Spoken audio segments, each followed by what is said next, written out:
This is George Dionne with Metal Express Radio. I'm here with Joe Bouchard of Blue Oyster Cult and quite a successful solo career. How you doing today, Joe? Yeah, I'm doing fantastic. I just got CDs in the mail. This is the it's all fogged out. It's all fogged out due to your background. Oh, there it is. There you go. Might be good back, but they just came this morning. Oh, good. Yeah, well, and I'm starting to sign them, and we have some advanced copies going out to different people, and yeah, it's working out great. The single is out. Single's been out for about a week, and it's called "Forget About Love," and it's a good rockin'. It really rocks hard. And when I put the CD on earlier today, I was saying this is a really hard rockin' record. I mean, there's a couple of ballads, but they're not until like deep in the album, So the first 5 tracks are just slamming. It's a lot of fun. Well, let's talk about the first single that you have out, "Forget About Love."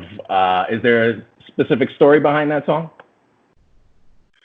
Well, my neighbor wrote that song. My neighbor I grew up with, up in the Thousand Islands, up on the St. Lawrence River, and as long as I can remember, he was my next door neighbor, and he became a guitar collector and played a lot of folk and blues music, and eventually turned into a fantastic songwriter. I've probably recorded a dozen of his songs over the years, but this one was really great because I was up there on the island, and I went next door, and John's playing on the porch, and he says, "I got a song you might like," and he starts playing "Forget About Love."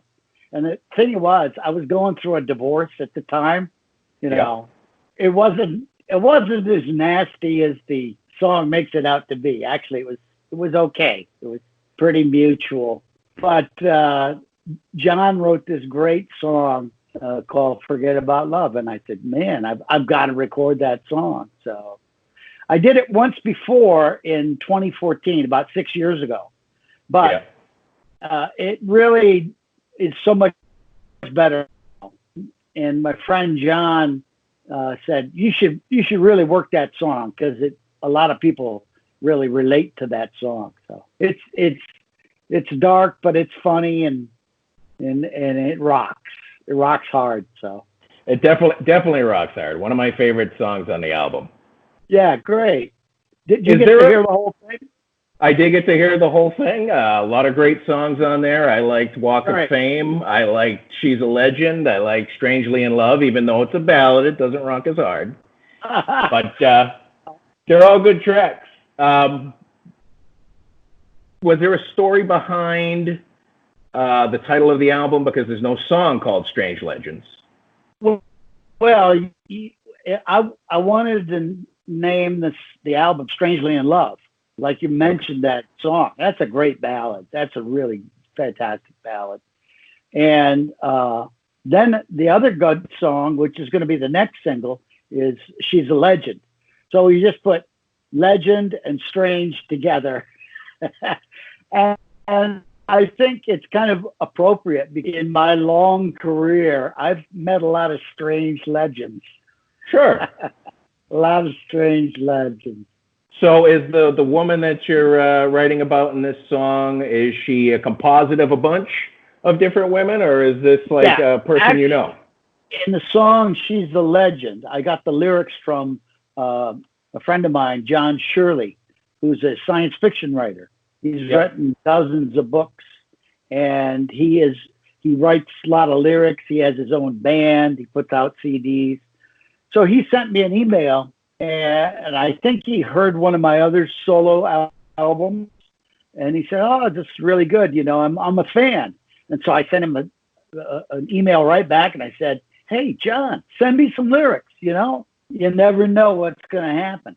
So the next day he sends me shit and a few more.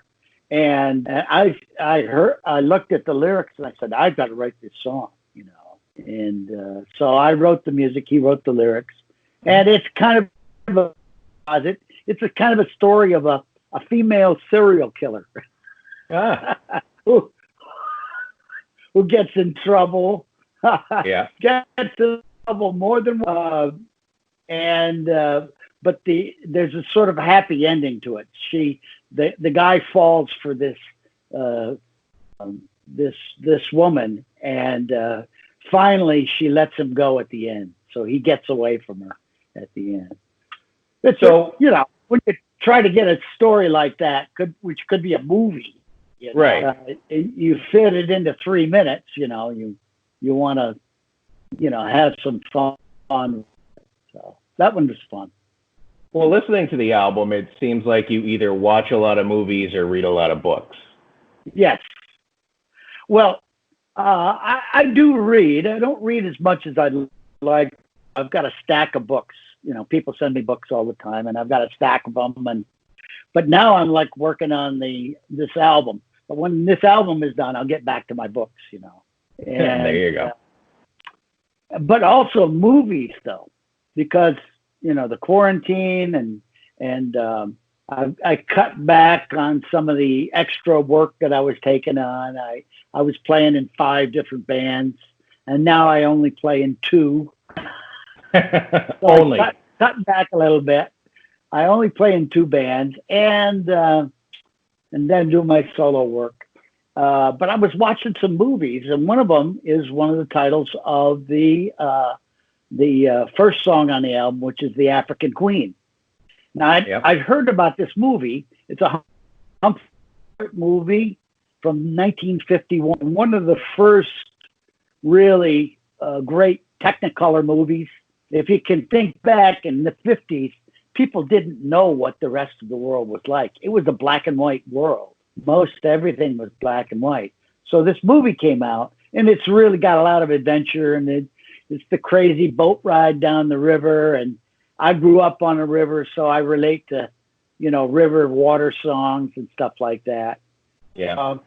I saw the movie, finally watched it all the way through.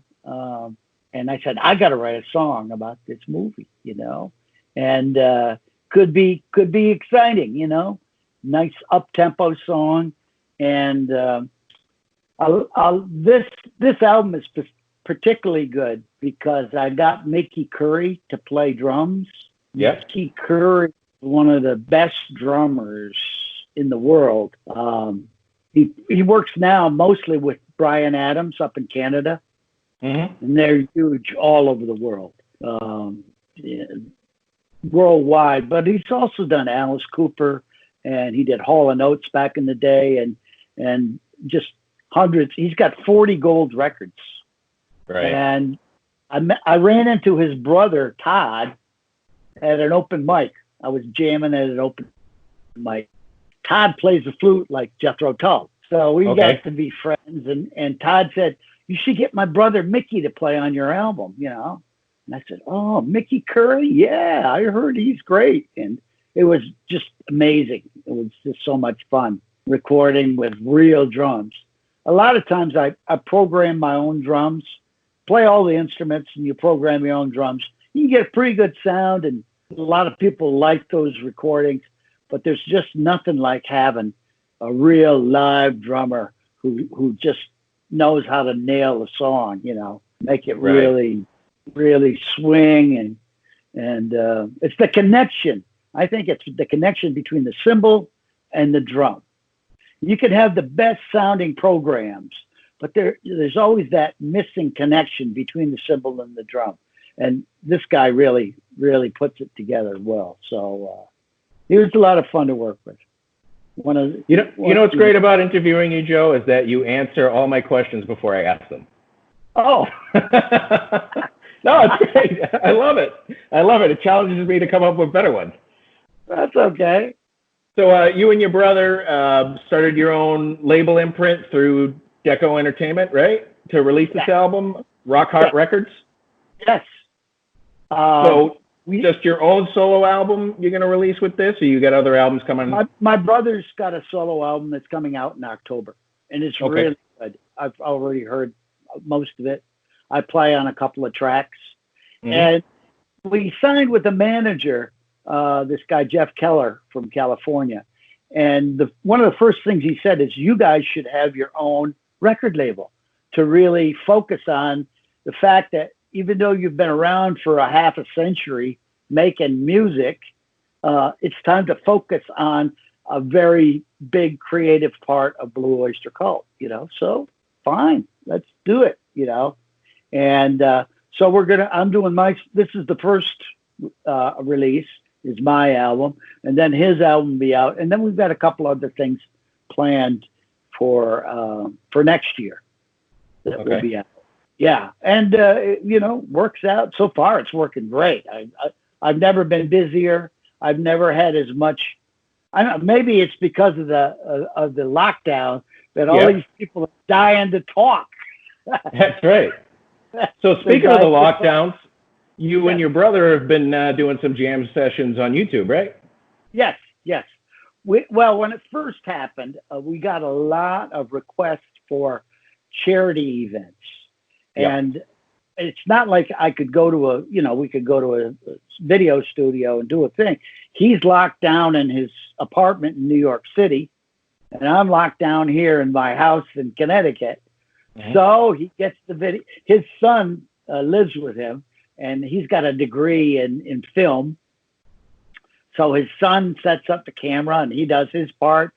Then I set up my camera and do my parts, and then we edit it all together. And we did at least a dozen different things for different charities. Awesome. Long Island Music Hall of Fame. We did a charity in France. We did a charity in Long Island. We did a charity in Connecticut for, sort of to get people thinking about helping other people that might need some help at the time, So it's all good. And there's definitely going to be more. But right now we're getting our own music out. Yeah. It's a lot of, it's working out great. So are you still working with Blue Coupe? You just released an album with them last year, right? Yeah. November, our last record came out with Blue Coupe with Dennis Dunaway, my great friend who I've worked with for many decades. We met when Blue Oyster Cult opened shows for Alice Cooper. That's when I first met Dennis in 1972. And we've been friends ever since.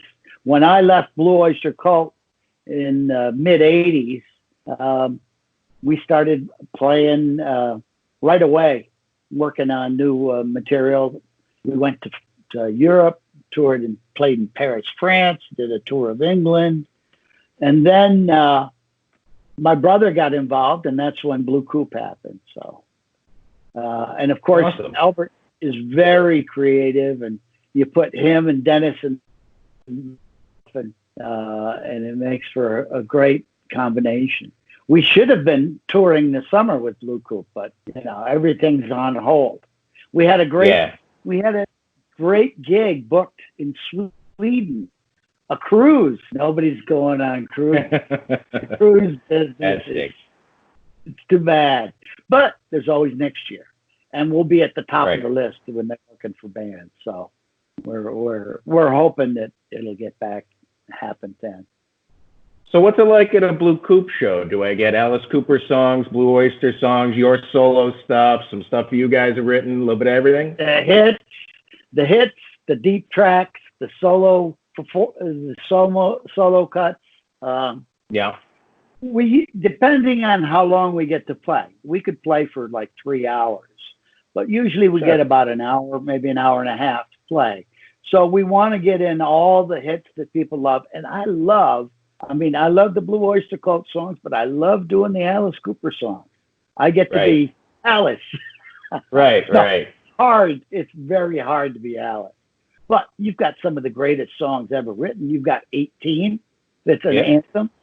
Been an anthem for forever. School's Out, Under My Wheels, Be My Lover, I love those songs. And we No More, Mr. Nice Guy. Yeah. So we did a great show last year in Sweden, the Sweden Rock Festival with Blue Coop. And Alice Cooper's guitar player sat in for half the set, Ryan Roxy. So it's great having Ryan on the show. And we shot a video, full production video, 5 cameras with 24-track sound. It really came out great. I was watching some of the show on your website. It's actually pretty good. Yeah, it was probably the best show I've ever done. I mean, we've ever done, because just the stars aligned. The weather was great. You're taking a chance with an outdoor festival. The weather was great. There was a band that was supposed to play, but they got stuck in customs and they had to cancel their show. So all their fans came to see us, nice. And they just went crazy. And the light crew, sound crew, awesome. I had 10 minutes to talk to the sound guys, 10 minutes to talk to the light guys. They put on a totally professional show. You wouldn't know. They were winging it. Well, it seems that, rock and roll in general is kind of a dying genre here in the United States, and Europe just seems to still be eating it up. Yes. And they love the heavy metal. It was a lot of heavier acts on that. It was a 4-day festival, so they had Def Leppard and Kiss, ZZ Top, the reunion of Rainbow with Richie Blackmore, and he never does that, Right.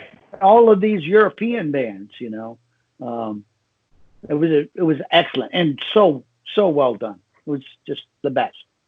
If you want to go to a festival, that's one of the best. That's what I've heard. Yeah. I was checking out some Blue Coop songs, and I noticed you guys did a song called More Cowbell. So yes. You obviously have a sense of humor about the Saturday Night Live sketch. True. Dennis. So that's Dennis's sense of humor. Oh, it is. Okay. So he it was like, hey, you're gaining some traction on this. Let's do something like that. Yeah. Yeah. Let's do it.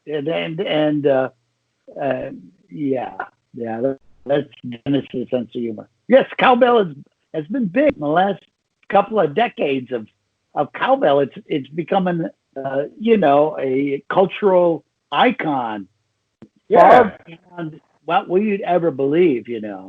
Absolutely. It introduced Blue Oyster Cult to a whole generation that would never have known about us, because they were into like hip hop, or they were into alternative, or Nirvana and that kind of stuff. So the music of the 70s was kind of dying out in the 90s, but now it's back. The music in our catalog is just doing great. So we're all happy about that. Was anybody upset with the sketch from Saturday Night Live at first? I've never talked to anybody who was. Okay. It can be annoying. I heard that Christopher Walken, when he goes out to an Italian restaurant, the waiter comes over and says, would you like some cowbell with your linguine? Oh, yeah. He's a serious guy anyway. But it's never bothered me. And I'm like I said, I'm glad that it reached another series of a whole generation. They may not know the band, but they've kind of heard the song, but everybody knows the cowbell, Somebody was Metallica kind of helped with that too, right? By covering astronomy? Yeah, absolutely. That changed my life, me personally. I mean, I was doing different things, but I didn't really think that I was writing out songs. And when they did that, I said, I'm going to become a songwriter again. That was in 97. The Cowbell thing came out in 2000. So that was in 97. So things started picking up, and they sold like 5 million CDs that had that recording on it. So thank you. Yeah. Knock on wood. That was good. So, do you keep in touch with anybody in Blue Oyster Cult? Yeah, I send emails every once in a while. I played last Halloween. I played.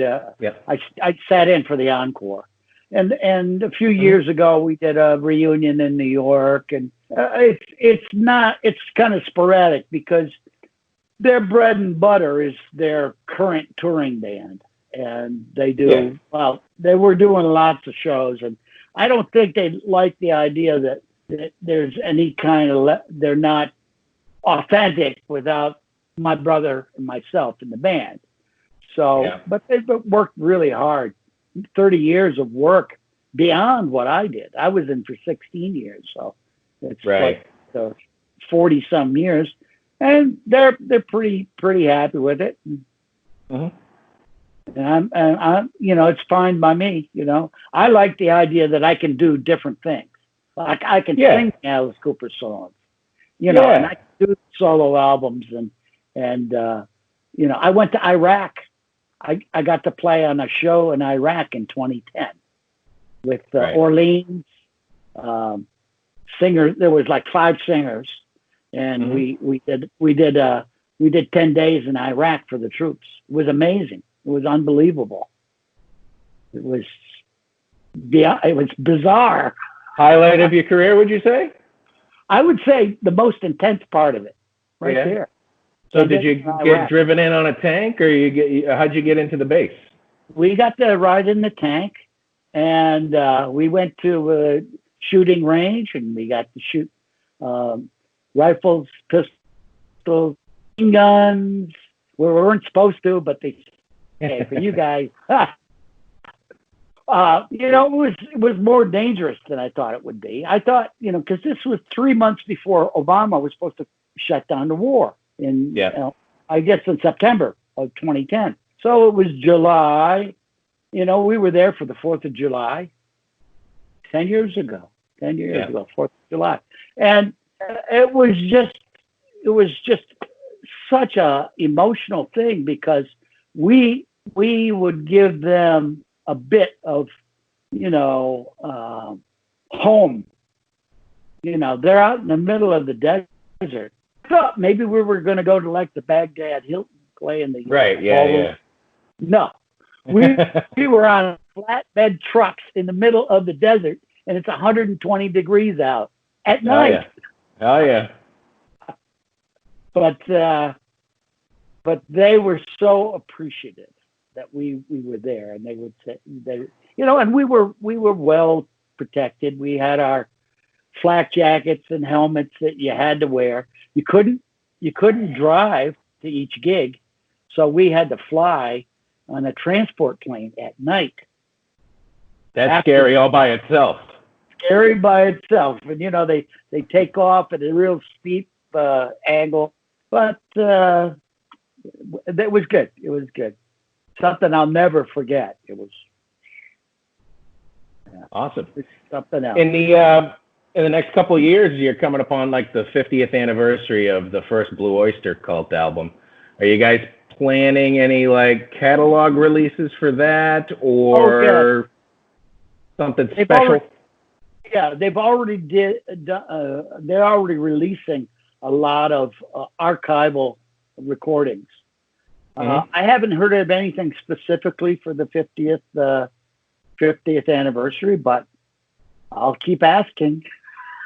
Do you have any control over that? Do you have any say in it, or is it like strictly record label stuff? It's record label stuff. They just signed with a Italian company called Frontiers Records, and they're planning on a brand new album this fall, and also Frontiers is putting out tons of like live recordings, Blu-ray, DVDs. It's they're doing a very good job. It's the best. It'll be the best stuff that they put out in years. So that helps me. That helps me and helps my brother. Absolutely. What album do you like? What album are you most proud of from the Blue Oyster Cult collection? Well, I do like Agents of Fortune, the one with the Reaper on it. Yeah.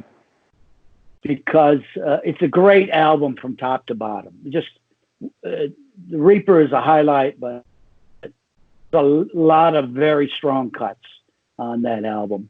And also our sound improved by that time, and the mixing and all of that had improved. But my fondness goes back to the first album because it was we were young and excited. I just to go to the studio every day. I was just like felt like jumping up and down, like, wow, this is so cool.